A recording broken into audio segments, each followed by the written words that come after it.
for children's story. It's time for children's story. Let's give God all the glory. It's time for children's story. We come to sit and listen and hear a Bible lesson. Let's give God all the glory.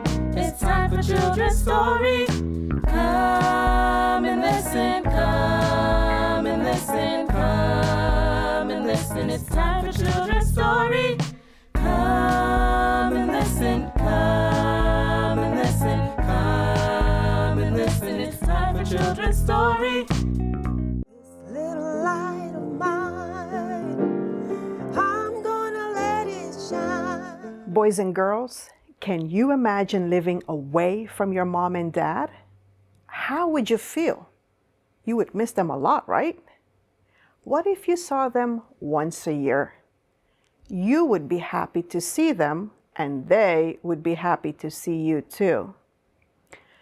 Do you know of a boy in the Bible who lived away from his family? I'm talking about the boy Samuel. When Samuel was between 2 to 4 years old, his mother and his father took him to the temple, the church, to live with the high priest. Do you remember the high priest's name? His name was Eli.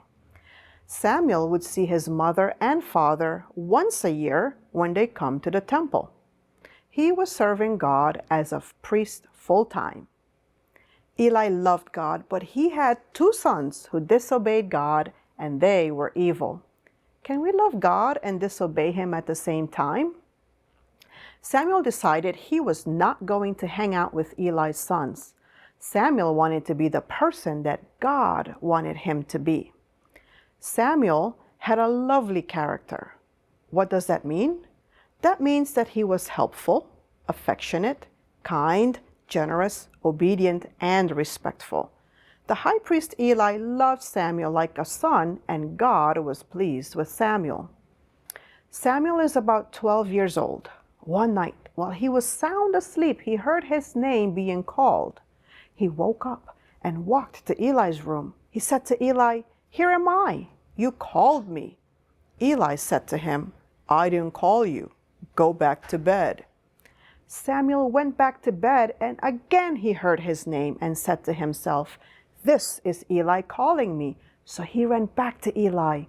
Eli said to him, "I didn't call you. Go back to bed." Samuel went back to his bed, but he heard his name again for a 3rd time. He rushed back to Eli's room. Eli realized that God was calling Samuel's name and wanted to speak to him. Boys and girls, can you imagine God calling your name because He wants to speak with you directly? How would you feel about that? Would you be scared or excited? Let's see what Samuel does. Eli told Samuel that he should go back to bed, and if he hears his name again, he should say, "Speak, Lord, for thy servant heareth."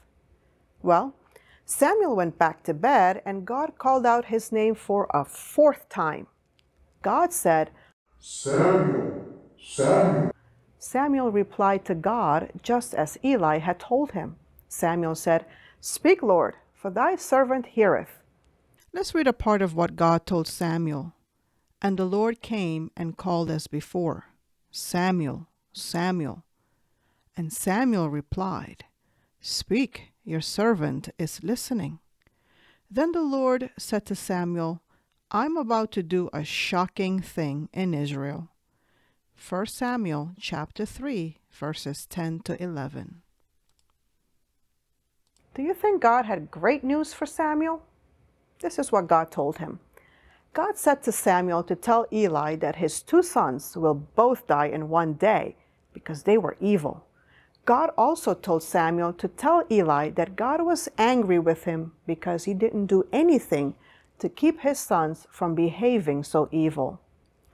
I don't know about you, but that's a tough message to tell someone you love and who takes care of you. When Samuel got up in the morning to do his chores in the temple, he was afraid to tell Eli the sad things that will happen to his family.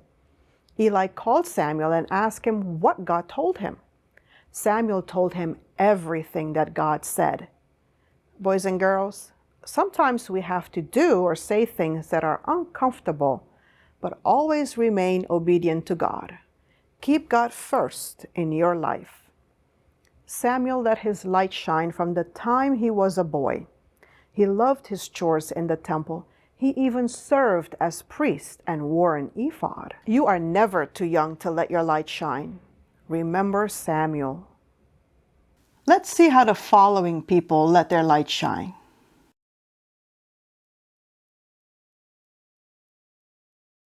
How do I let my light shine?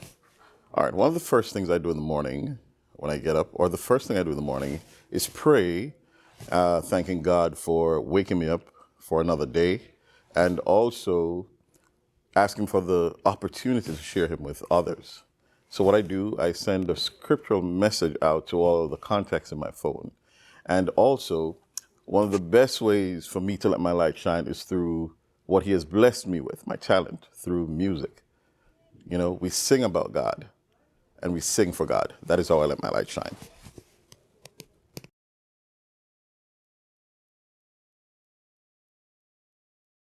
With the songs that I sing and the words that I speak, I let my light shine. I let my light shine by just being kind to others and with a smile on my face. By God's grace, I'm gonna keep letting it shine. I'll let it shine. I'll let it shine. Thank you, Jesus. I'll let it shine.